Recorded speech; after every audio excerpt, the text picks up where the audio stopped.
Well, hi, my dear ladies, and welcome to probably the first real video on my channel.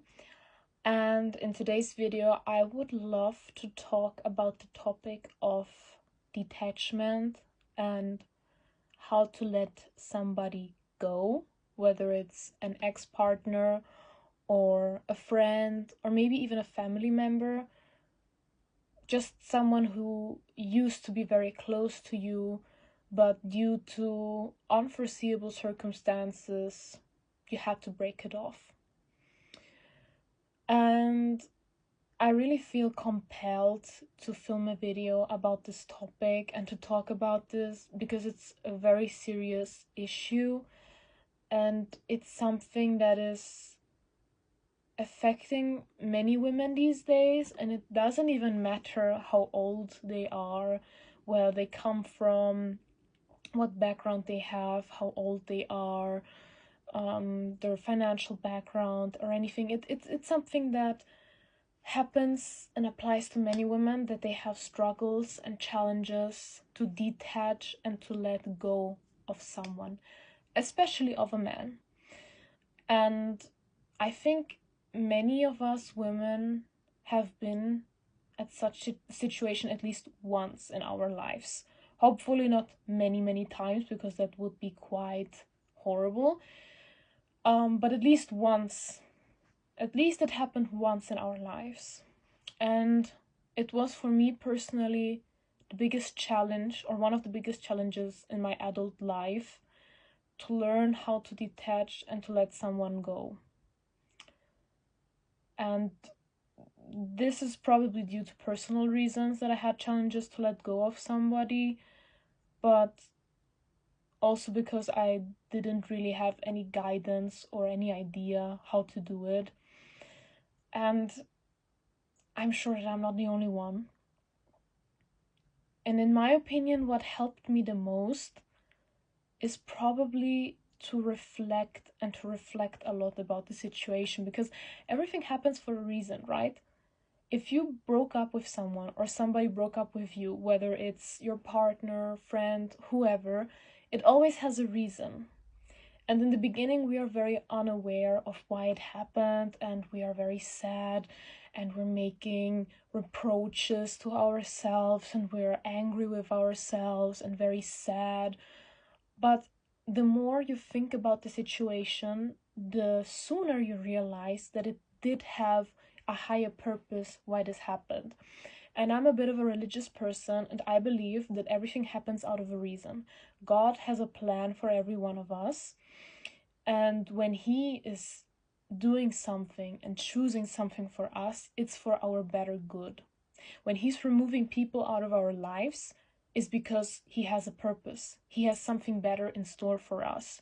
And we have to we have to remind ourselves of this. Even if you don't believe in God, believe that life itself has something better in storage for you.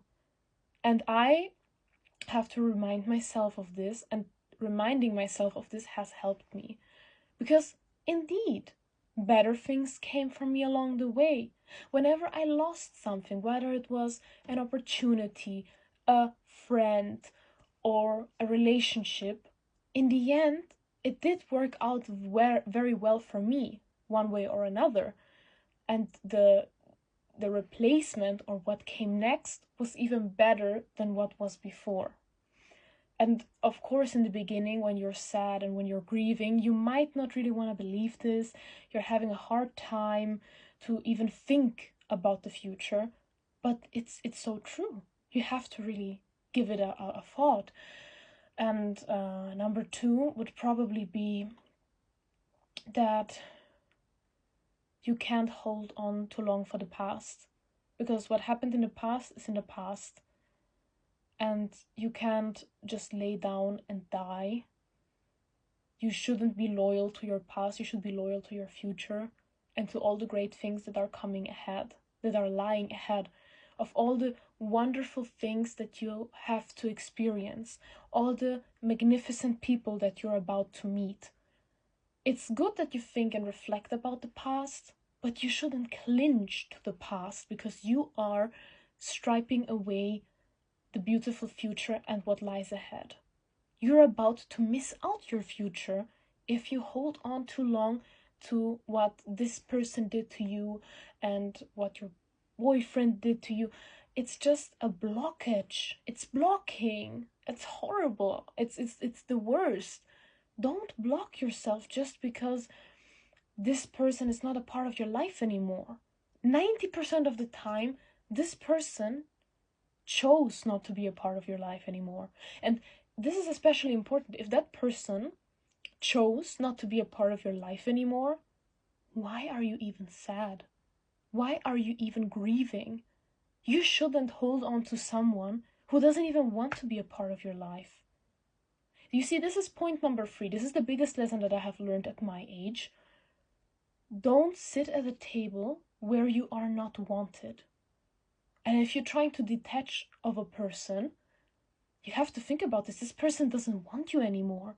This person kicked you out of their life with a blink of an eye. They're not thinking about, oh, how is Elizabeth gonna think about this choice? They don't care. They don't care. They were very comfortable in throwing you away.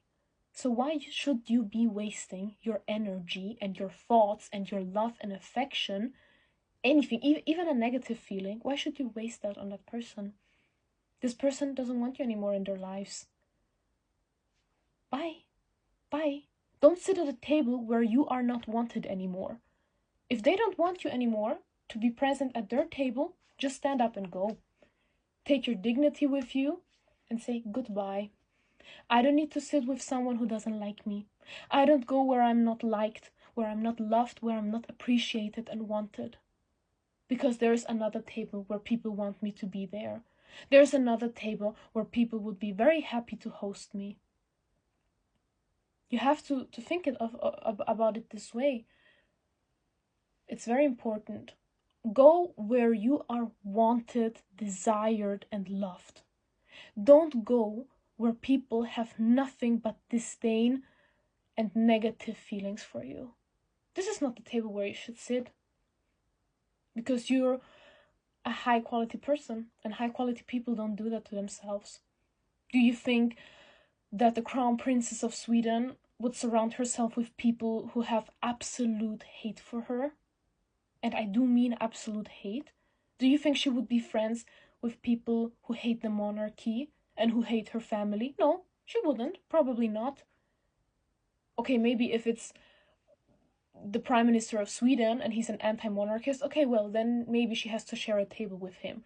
But she wouldn't voluntarily sit on a table full of anti-monarchists who hate her, who hate her father, who hate her family and the entire institution. No, she wouldn't do that.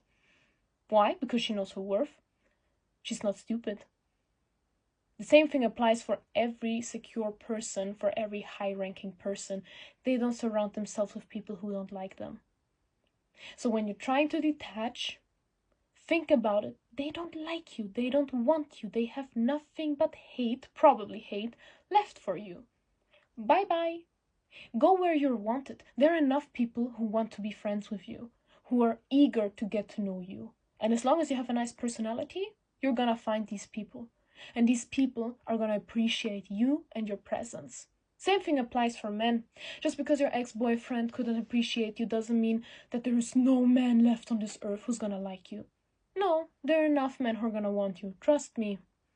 We're 8, almost 9 billion people on this planet. There is someone for everyone. So please think about these 3 points that I've just mentioned.